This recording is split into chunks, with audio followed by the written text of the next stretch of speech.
Hello everyone, welcome back. In today's video, I'll show you how to upload files to WeTransfer in 2026.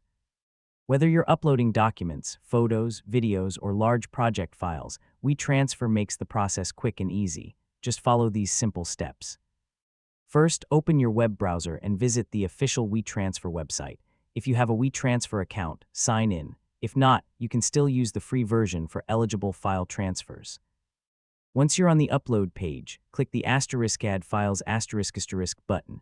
Browse your computer and select the files or folders you want to upload.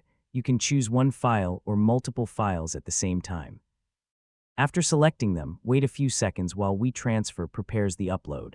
Next, decide how you want to share the uploaded files. You can send them directly to someone by entering their email address, or you can create a transfer link that you can copy and share anywhere. Before starting the upload, double-check that you've selected the correct files. If needed, you can remove a file and add another one before continuing. When everything looks good, click the * transfer * button. The upload time will depend on your file size and internet speed. After the upload is complete, WeTransfer will either send the files to your recipient by email or generate a download link if you selected the link sharing option. Copy the link if needed and share it with anyone you want. If your upload fails or gets stuck, check your internet connection, make sure your browser is up to date, and confirm that your files are within WeTransfer's supported size limit.